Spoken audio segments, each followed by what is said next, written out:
Very exciting, big day. Okay, sorry. Very excited about this. Just getting set up. How can I make this work better for me? Sorry. Okay, good. I can see everything now. Go ahead, John. Oh, are you recording already? Already recording, sorry. Perfect. Yeah. So tonight we are going to be talking about Alzheimer's disease and other forms of dementia, which covers a series of like vaguely related neurological disorders that seem to only be related as forms of dementia due to the symptoms and the end result.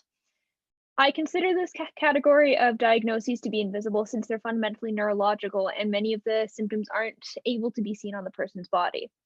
So I'm kind of using psychology type language here as well. And also I want to just give a heads up that this is mostly biomedical. The only experience I have with dementia is like as a practicum student dealing with people with dementia. I don't have it myself.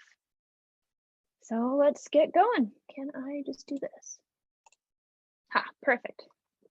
So the first thing I want to go over is Alzheimer's disease, seeing as it's the most common form of dementia with a total of 60 to 80% of dementia cases. It's also the 8th leading cause of death in Canada. The first leading causes are malignant neoplasms, heart disease, and cerebrovascular diseases, if you're interested. Alzheimer's is a progressive illness, and there's no way to cure it, but there's a ton of research being done. Ooh, I was on the wrong slide there. So I've just listed the top 10 causes of death in Canada, last done in 2018 by Stats Canada. If you're interested, Alzheimer's is number 8 down here. So some of the symptoms include serious memory loss, disorientation, mood and behavior changes, confusion about events, time and place, unfounded suspicion about family, friends, and caregivers, and difficulties with a range of motor functions, including speaking, swallowing, and talking. People experiencing these symptoms may not recognize that they need help, so it's hard to begin the diagnostic process in some cases. There are a number of changes that happen in the brain with Alzheimer's and a very predictable pattern of brain damage. There are 2 main culprits that scientists suspect are the cause of much of the changes: beta amyloid plaques and tangles of tau proteins. The plaques hang out in the synapses of the brain, blocking neural transmission. So I'm not sure what everyone's comfort level with like basic brain kind of structure is, but the synapse is the gap between the neurons where the actual signal transmission happens from cell to cell. And then the tangles are inside of the neurons themselves. These cause issues with neurotransmitters as well as with electrical processing. This all leads to widespread neural damage and necrosis, causing an overall shrinking in the brain. The learning and memory areas are impacted first, as well as thinking and planning. Speech and language follows that, as well as one's awareness of where they are in their environment. So this includes like proximity to things, as well as like remembering the context of where they are in space. Testing for Alzheimer's is very similar to how you would test for almost any other neurological illness, starting with a person's individual medical history as well as their family's history. Next is a physical exam like you'd get annually at the doctor's office, followed by lab tests to check for any biomarkers of Alzheimer's, which I'll go over later, or to rule out other conditions. Then the doctor will do a neurological exam, which will test your reflexes, overall muscle tone, flexibility, and fine motor coordination, mostly seeing if there's anything vastly out of the norm or if you're like balanced mostly with your muscle tone on both sides, because otherwise that can be a symptom of a different type of brain damage. After this follows a mental status test to see if they're aware of their symptoms, orienting questions, seeing if they know like their name and the date and where they are and such, and some of the commonly used cognitive tests. Next is a mood assessment to look for any changes, genetic testing to look for the presence of any mutations that would increase one's risk of Alzheimer's, and different types of neural imaging. These last 2 aren't done in every single case, but they can be helpful in diagnosing. There are a lot of different emotions that surround the actual diagnosis of Alzheimer's disease, since it's a quite life-altering diagnosis to receive. It's common to have feelings of anxiety or grief, and it can be hard to realize that certain aspects of your lifestyle may need to change to accommodate your changing abilities. And additionally, there are changes in a person's platonic relationships that can occur, since people have so many different reactions to big news, and that may impact how people interact with you. This is a huge part of the whole stigma thing, since people feel weird about permanent diagnoses and like mortality, and this transfers onto their interactions with the person diagnosed with Alzheimer's. Excuse me. There can also be changes in the roles held in relationships, particularly marital or spousal relationships, which can be pretty upsetting. Increasing dependence on others can be scary and it can be frustrating, and it can be hard to ask for more help or to admit that you need help in the first place. And so many people struggle with this. This isn't just like an Alzheimer's specific thing. Asking for help is like a big thing for a lot of people. And additionally, there are many changes that can happen in a person's intimate and sexual life, which can be just an additional layer of stress. So like there may be medical changes due to any medications or changes in libido, and it may be a good idea to find ways to be intimate with your partner that won't involve sex. And as always, communication and consent are especially key in this area.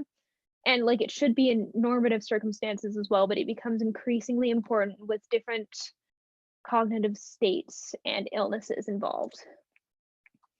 So there have been amazing leaps of progress in the research areas of Alzheimer's. Clinical trials for new drugs to mitigate some of the symptoms of Alzheimer's are ongoing, which could be incredibly helpful. There have also been huge developments in finding some of the biomarkers of Alzheimer's, which can include beta amyloid and tau content in a person's cerebrospinal fluid, but this isn't a strong indicator of Alzheimer's.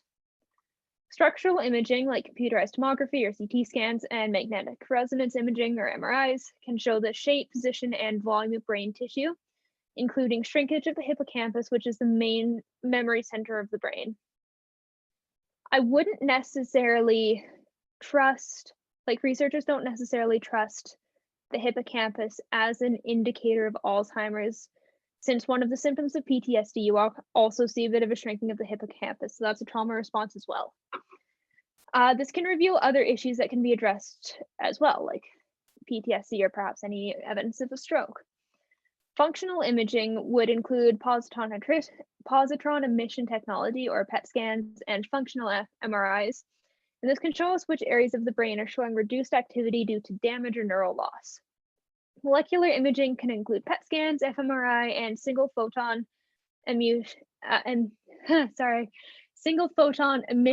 computerized tomography, and is used to look at clinical treatments for future work. Genetic risk profiling can show different risk genes involved in Alzheimer's, such as APOE4, APP, PS1, and PS2. Not super familiar with genetics, don't know if there's any like speech conventions with reading out the genes, so please forgive me if I've just missaid those. And genetic testing isn't super recommended outside of research fields just yet, since there's no real way to cure or stop Alzheimer's. The next category of dementia I want to focus on is Lewy body dementia, which is the third most common form of dementia and makes up 5 to 10% of cases. Symptoms of Lewy body dementia include changes in thinking and reasoning, significantly varied levels of confusion and alertness day to day or even throughout the day, gait imbalances typically seen in Parkinson's disease, well-formed visual hallucinations, troubles interpreting visual information, delusions, and malfunctions in the autonomic nervous system, and memory loss. Great. The neurology of this one is really quite interesting. It involves some sort of difficulties processing a protein called alpha-synuclein, and this creates deposits throughout the brain called Lewy bodies. It's one of those things that's named after the guy who discovered it. You also see plaques and tangles with this one, though it's the deposits of the alpha-synuclein that matter the most. Now, what I find particularly fascinating about Lewy body dementia is that there's very significant amounts of overlap with Parkinson's disease, which I'll be discussing in a bit more detail later on in this presentation. Diagnosis and treatment focus mostly on symptom mitigation and in some commonly used varieties. Cholinesterase inhibitors are used to help treat changes in thinking. Antidepressants like selective serotonin reuptake inhibitors or SSRIs are often used. Excuse me. And clonazepam, I don't know if I'm saying that right, can be used to treat the often co-occurring REM sleep disorder. Antipsychotics can be used as well, but the side effects seen with this population are much higher than other groups, to my understanding, so it's kind of a riskier treatment. Frontotemporal dementia is the next subtype I want to go over here. So there are a few key types of FTD, the first being behavior variant frontotemporal dementia. This one causes changes in personality or behavior, and the onset of symptoms is typically in one's 50s or 60s. The neural loss in this type is most prominent in the areas responsible for conduct, judgment, empathy, and foresight. The next type is primary progressive aphasia, and this involves language specifically in areas of speaking, writing, and comprehension. It also has a midlife onset. There are two subtypes of PPA, the first being semantic. This is where somebody would be unable to understand or formulate spoken sentences. Non-fluent or agrammatic PPA deals more with spoken sentences having improper grammar or having hesitancies in the actual speaking of them. And then finally, there can be three total types of motor disturbances. The first is ALS or Lou Gehrig syndrome. The second is cortical basal syndrome, which causes the arms and legs to be uncoordinated or stiff, and progressive supranuclear palsy, which can cause muscle stiffness, difficulty walking, unnecessary eye movements, and changes in posture. Neurology of this one also involves the tau protein seen in tangles, as I've discussed previously, as well as TDP43 proteins. It causes progressive neural loss in the frontal and temporal lobes, seen here in blue and in green. These are critical for many of the functions carried out in a person's day-to-day life and contain Broca's and Wernicke's area. So if I'm just going to go back here, Broca's area deals with the actual production of speech, the mechanical aspects of it, how it comes out, whereas Wernicke's area, a bit more in the classic temporal region here, that is more about comprehending spoken language. This one requires an expert assessment as well as regular dementia testing, and treatment also focuses on symptom mitigation. Our next diagnostic category here is going to be Huntington's disease. So the onset of this disease is typically between 30 to 50 years of age, which comparatively is vastly earlier compared to the other types of dementia. This one comes with uncontrolled movement of the limbs, head, and upper body. There's also significant decline in thinking and reasoning skills, including memory, concentration, judgment, and the ability to plan or organize. There are also significant mood alterations, which include anxiety, depression, and obsessive compulsive behavior. But the most commonly seen, the most intense mood change is a drastic increase of anger and irritability. So the anger is kind of one of the hallmarks of the mood changes that you see in Huntington's. So the neurology is a little bit less complex than some other forms of dementia, but that doesn't mean it's any more well understood. The brain is very complicated, genetics are very complicated, very intensely under research at this time. So there's the code for the Huntington protein on the 4th chromosome, and if there are too many repeats of this code, you see major problems resulting in Huntington's disease. So this is actually the Huntington protein. I just thought it'd be neat to include a little picture of that, since it's so hard for us to conceptualize what a protein would look like, since they're so small, yet they're one of the biggest molecules you see in a human body. Huntington's is found through genetic testing, though it's also incurable, so all of the treatments focus on symptom mitigation. Now, Parkinson's disease dementia is an interesting one. It's linked to Lewy body dementia in a way, as I mentioned earlier. Symptoms for this one include changes in memory, judgment, and concentration, difficulties interpreting visual information, muffled speech, delusions, depression, irritability, anxiety, and sleep disturbances. So with Parkinson's dementia, you also see the presence of Lewy bodies, which indicates that there are similar issues in the processing of alpha-synuclein that result in different clinical outcomes for patients. Parkinson's disease is the death or damage of neurons that produce dopamine and norepinephrine, which cause all of the classic motor disturbances seen in Parkinson's. And I've just given you a picture of a dopamine molecule here, because I think it's just like a neat little guy. It's the reward hormone, gets you moving. Diagnosis of this form of dementia is done only when Parkinson's disease is seen well before any symptoms of dementia, typically with at least a year in between. There are some major issues with the treatment approaches that one would be inclined to take, mainly that some of the main medications used to treat Parkinson's will worsen dementia-related confusion and hallucinations, which, as a doctor, that would lead to some difficult medication choices. Creutzfeldt-Jakob disease is one that you've likely heard of before, though you may not have realized it is actually a type of dementia, which I didn't know about. The symptoms of this disease include mood swings, rapidly worsening confusion, disorientation, problems with memory, thinking, and planning, difficulty walking, involuntary jerky movements, and vision problems that include double vision and hallucinations. Now, this one's interesting because it's a prion disease. So the misfolded prions produced in this dementia destroy neurons, which causes a rapid decline in the person's health. There are a few types that I'd like to go over here. So sporadic CJD has no cause and it just occurs spontaneously. Familial CJD can be from mutations to the prion genes that increase the risk of development. Then finally, the variation at codon 129 in the prion protein gene may make people more susceptible to acquiring it from outside sources. One of these sources is mad cow disease, which you've heard of, super scary, we'll give you this. And another is medical procedures like brain surgeries, though with the increased sterilization technology and procedures, the rates of CJD from medical procedures have drastically reduced over the past little while. There's a life expectancy of about 1 year after getting diagnosed, which is insanely short compared to the decades that some people are able to live after other dementia diagnoses. Like, I think I read that with Alzheimer's, you can live 20 some odd years after diagnosis. Treatments involve symptom management for the most part, though the decline seen is so rapid that it's kind of hard to mitigate. I've included a picture of a normal prion beside a CJ protein found from the Mayo Clinic's website. So I'm not a neuroscientist, so I don't actually know much about what this means, but you can see that there is a clear difference between these two proteins, which is pretty like objectively scientifically fascinating. Korsakoff syndrome is another relatively atypical form of dementia. So symptoms of this one include problems learning new information, the inability to remember recent events, and gaps in long-term memory.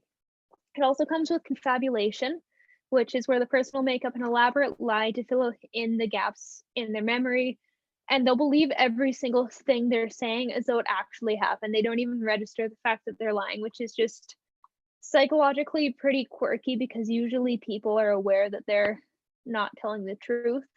Not entirely sure of the neuroscience behind this one, but it's definitely something that I want to look into. This one is linked to a severe thiamine deficiency, sometimes caused by chronic alcoholism or other substance abuse problems, sometimes even by AIDS. So it can also occur after an episode of Wernicke's encephalopathy, which comes on suddenly and involves balance issues, vision problems, and loss of muscle coordination. And it can be fatal some of the time, like around 20% of the time, so it requires immediate treatment. And the treatment tends to involve thiamine supplements, since thiamine is involved in the conversion of sugars to energy, which is crucial for brain function. Like your brain can't go unless it has energy going. Abstaining from substances that were being abused is key, as well as healthier diet and exercise changes. And the final type of dementia I want to discuss is vascular dementia. Symptoms of vascular dementia widely vary based on the region of the brain affected by the vascular event, and they may be the most obvious right after a stroke. So this dementia is caused by a regional lack of blood to the brain in a vascular event, typically through an ischemic stroke or a hemorrhagic stroke, though other vascular events can cause this. And there's been some debate about the proper name for this condition.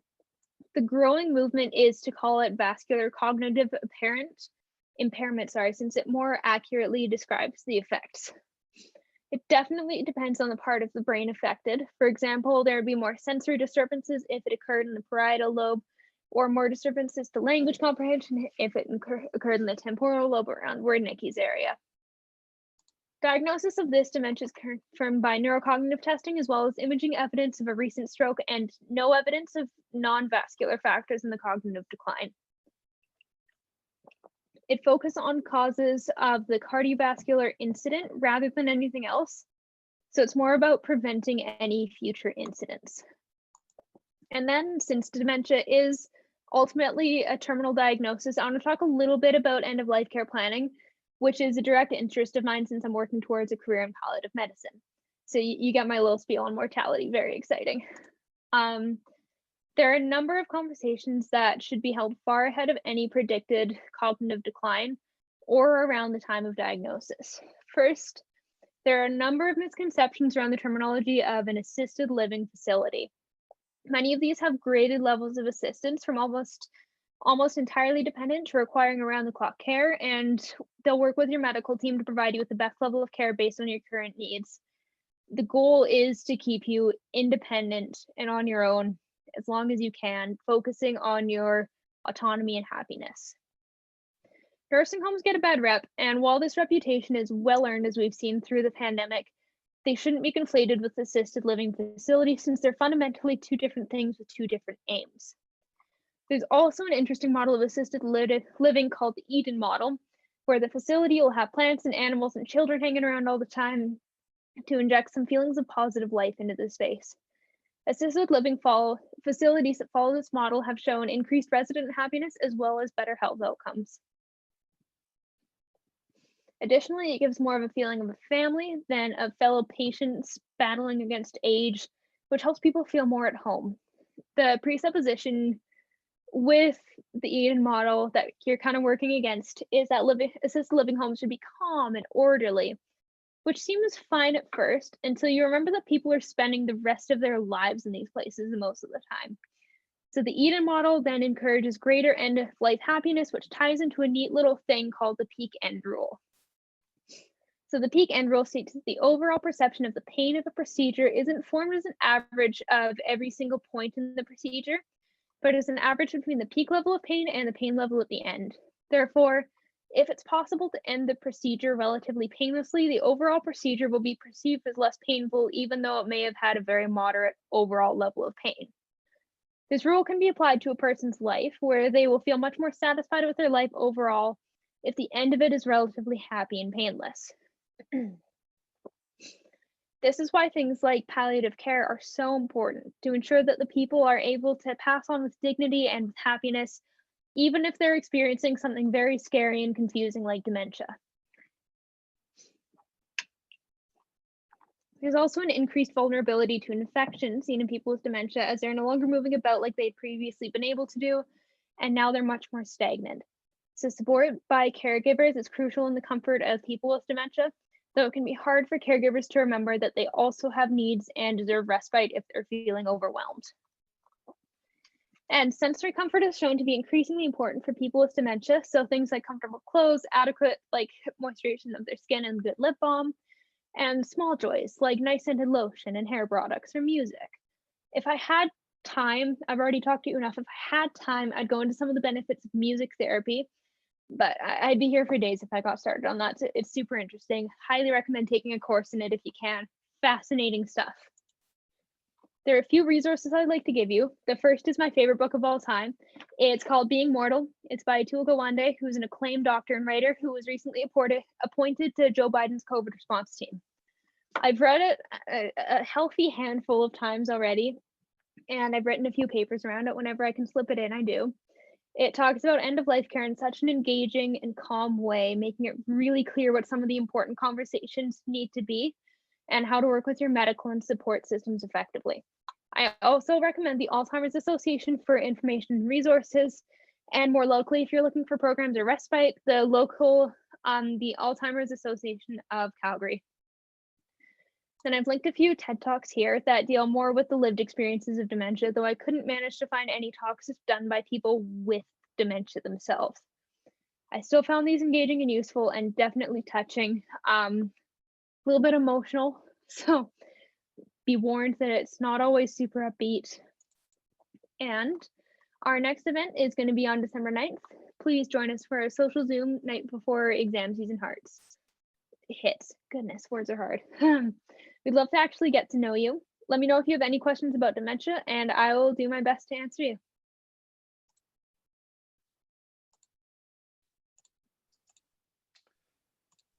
If no one else is going to go, I actually have a question. So yeah, since some of the diagnostic criteria are somewhat similar for some of the different ones, like Lewy body dementia, and I think Alzheimer's seemed fairly similar.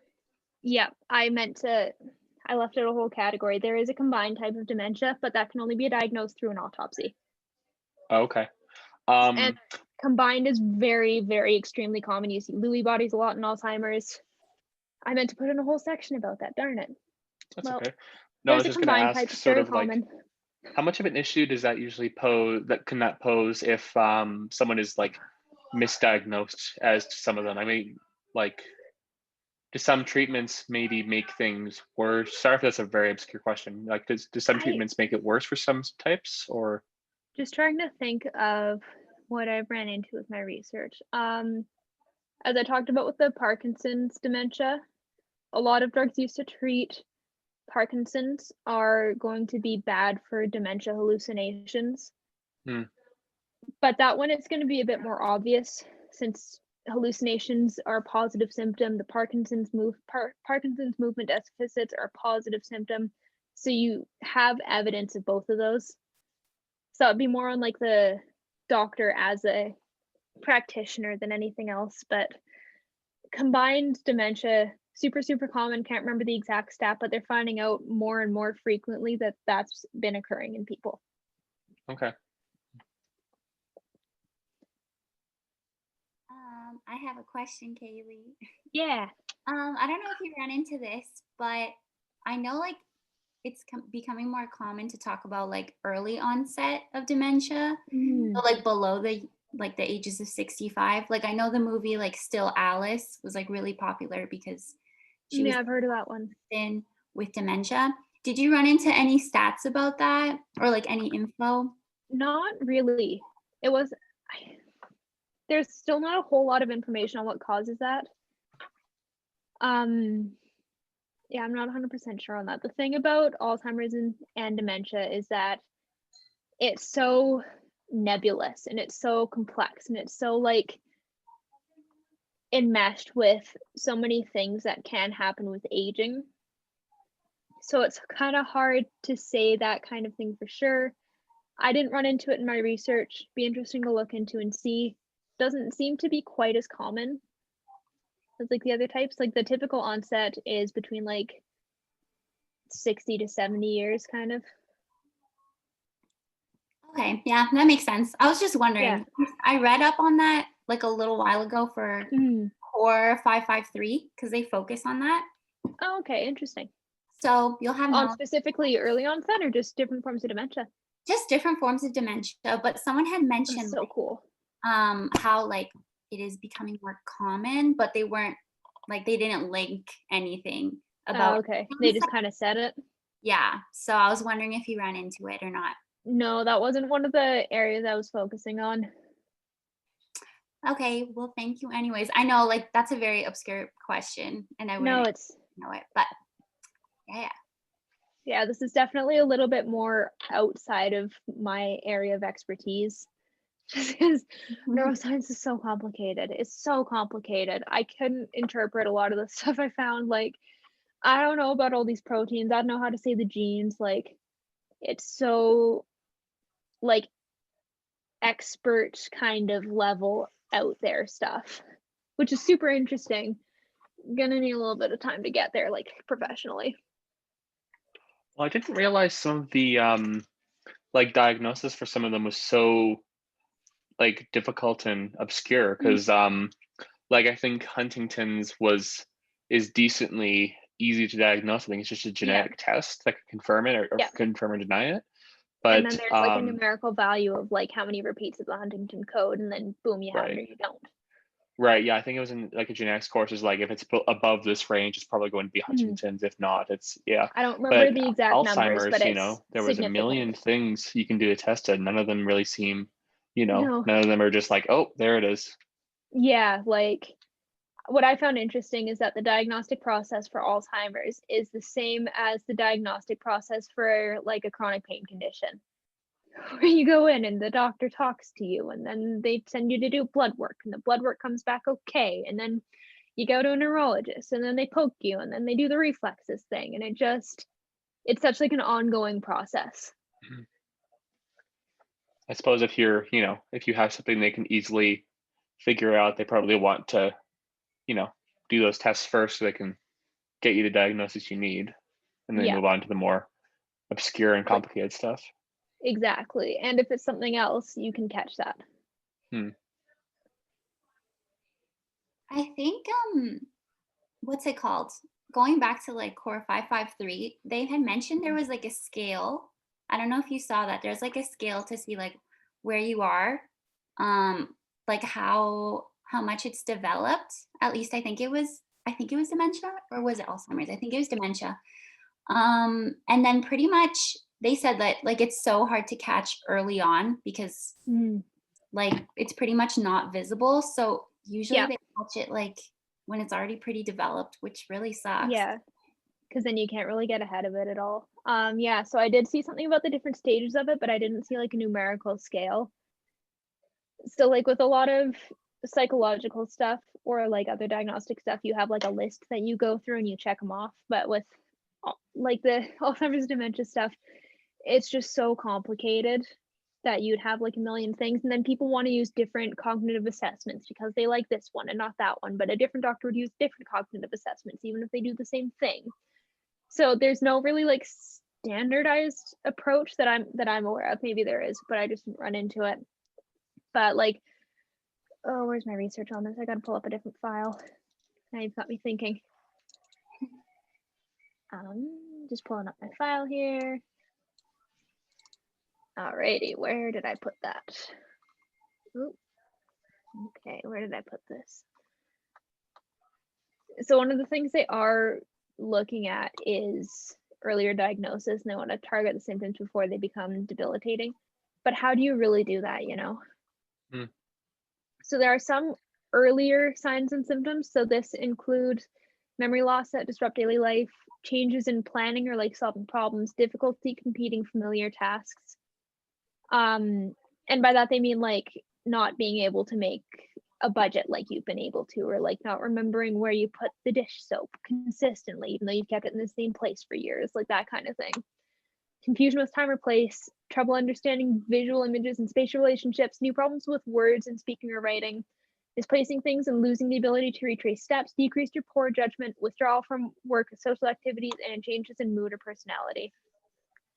So there's some like the earlier signs to look out for. It was kind of a comfort to me looking at those and thinking about my parents because they're getting like middle-aged, and it makes me nervous, but kind of comfort to like have the information there. No. Let's see. Bunch of tips for daily life. I didn't want to drown out the actual like biomedical information with all of this stuff, but I have it written down. So there's like an early stage, which is milder, typically independent with memory problems, and like you misplace things, you forget the right word, and you have increased difficulty planning. Then the middle stage is moderate, typically the longest. It can last for years. So this one you see the increasing severity of symptoms and more like behavioral and memory changes. This also comes with the increased tendency to wander and get lost, which is a huge issue for care homes dealing with people with dementia. In my last practicum, we had one guy with dementia. He would wander. He just wanted to go places. So we always had to keep an eye on him. It's just something you got to keep in the back of your head with dementia patients. And then late stage is severe. And then this is where they kind of require more like around the help care with around the clock help with care tasks. So things like hygiene and cooking and that kind of thing. And there's changes to your physical abilities more here. And you see the increased vulnerability to infections, because if somebody is unable to leave their bed, typically what happens, the big two things are bed sores and pneumonia. Your lungs fill with fluid, you're sitting on your bed all day, you get skin irritations, you get sores. So those are things that you will need to look out for. Oh, it's so complex. Yeah, it's a whole, it's not just a brain thing, because you are your brain, right? Like you're run by that hunk of neuron inside of your skull. So when your brain changes, the way you interact with the world changes. So it becomes so complex to maintain a decent quality of life. Oh, sorry. Oh, no, John, go ahead. Oh, I'm sorry. So like other than the ones that you said were like were caused by gene mutations, so how much of like correlation is there between like family history and ones like Alzheimer's, which don't like explicitly have like genetic causes that people have found? Alzheimer's isn't caused by a single gene that we have found yet. Maybe it is and we just haven't found it, we don't know. but there are several genes that they've noticed are more prevalent, like these mutations are more prevalent in people who have Alzheimer's. So Right. that's where the research is right now, that and medications to improve quality of life or like slow down, stop it. There have been a handful found so far. First one was found in like the mid-90s, I think. And it just like, it's one of those things where you're not entirely sure if it's a cause, if it just increases your risk, if it's entirely inherited. Like, you can get Alzheimer's without having a family history of dementia. So it's one of those things, and especially because it's a terminal diagnosis, it is progressive, it is degenerative. People are so uncomfortable talking about it. And like, it's scary, it's hard, it's not easy, it's not fun. But these are the kind of conversations you need to have. Like, it's important to talk about end of life. It's important to talk about the changes that may happen as you age. Everybody ages in some capacity, so it's important to talk about this kind of thing. So if it happens within your sphere, you're a bit more prepared. Right. Well, I wonder if like I remember last week when we were covering like schizophrenia,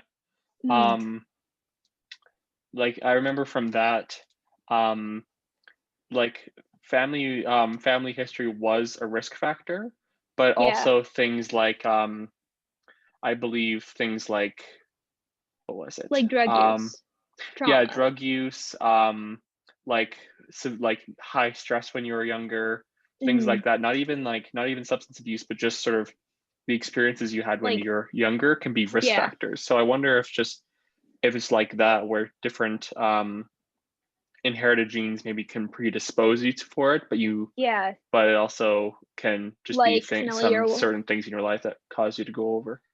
Yeah, like,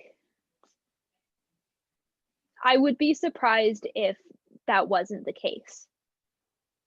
Because, and then there's the whole thing about epigenetics, like your experiences change the way your genes get expressed. Like, it's so complicated. And Even we your just don't know parents' what's going experiences. on in there. Yeah, like, you just don't know what's going on in there. And the researchers don't know. They're trying, but they don't know. And it's complicated and it's a little bit freaky. And it's super interesting, but it's not pleasant to think about. Yeah. Well, from what I understand, I think there's sort of like, like historically there's been sort of a conception where if something is, inherited at all, it's, it has to be just genetic. It has to be like within the sequence. When they're finding out more and more, it's not that simple. Epigenetics is important. Like life experience is important. It's not just, oh, they like have this little outside of mutation there. Huntington's. Yeah, I mean, like that. Some of them are Huntington going is to a have. dominant gene mutation. Yeah, just caused by too many repeats. Yeah, and that one is dominant. So if one of your parents has it, then that's not a great sign. Yeah, you have 50% chance then, I think. No, it's dominant. If one of your parents has it, you'll get it. No, if it's dominant, then there's a one of your 50% parents chance they'll has... pass it on to you. Right, basic genetics. Sorry, I've been thinking about poli sci. I don't have my science brain on today. It's fair. It's been a while. Oh my god. It's like almost 7 o'clock. Grace and I had to do Punnett squares for like a million Punnett squares in one of our classes, so it's been drilled into us. Yeah. Well, that used to be me, and then I took community rehab. That was really good though, Kaylee. It's quite good. Yeah. So interesting. This, like, end of life care planning, if you hang around with me long enough, you will learn that my interests are morbid and lengthy. I love this book. I talk about it all the time. I have to read it. That sounds really interesting. It's so good. It's so good. This guy is such a good writer. He has all these awards. He's a teacher at the Harvard Med School. Like, he is so smart. And the way he writes about things, this book changed my entire career path. It changed my career path. I was thinking about neurosurgery because, neurology is fascinating. But this kind of got me thinking. Like, I don't know. It's good stuff. It's good stuff. That was very well researched. Like, I didn't know any of that stuff. Like, that was very good. Yeah, it's so interesting. I love neuroscience. thanks for everyone who came as well. Thank Yeah, you. thank you so much. So Does happy to hear. anybody, just before we end, does anybody have any questions? Happy to try and or- answer them. Or you can like shoot us an email and Love Yeah, you can answering always emails. Please email us me. if you need to. Please email me. I love answering emails about research stuff. If not, then you're free to go as well. Yeah. Yeah. Probably also could stop the recording now. Oh, yeah. of course. Thank you. No problem, Noah. Thanks for coming.